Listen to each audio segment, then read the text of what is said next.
Section IV. To the adulterer or fornicator. Is my reader chargeable with adultery or fornication? Reflect, that for the sake of a momentary criminal pleasure you are doing a great and lasting injury to the person you debauch. You are bringing disgrace and misery upon posterity, exposing yourself to a most loathsome disease, and the course you take will hasten forwards that fatal hour of death which is now so much the object of your dread. If to fornication you add adultery, what a stab do you give to the happiness of an whole family? Let pity, to others, let compassion for yourself prevail upon you, to lay aside this abominable practice, an odious practice indeed.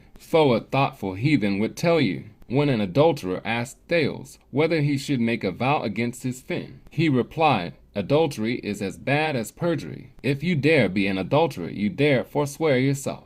The sin I am now insisting upon was reckoned so abominable amongst the old Saxons that if a virgin suffered herself to be debauched, or a married woman had committed adultery, the women sometimes assembled together and led her about, scourging her with rods, and wounding her body with small knives till she was almost dead, or else they forced her to hang herself.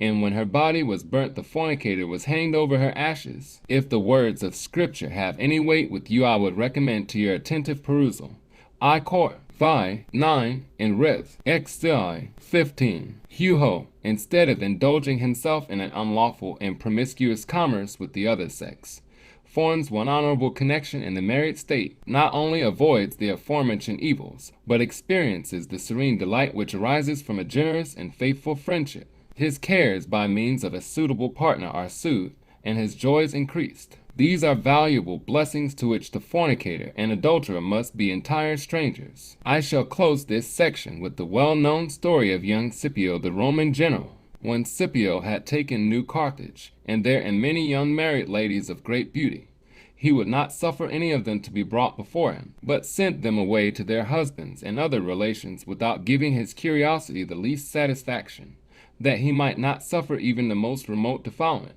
What an exquisite and lasting pleasure may we suppose this self-denial afforded him, whereas, had he given the reins to his passions, his pleasure would have been transient, and followed perhaps with keen remorse, upon reflecting on the misery he had been the instrument of bringing upon others.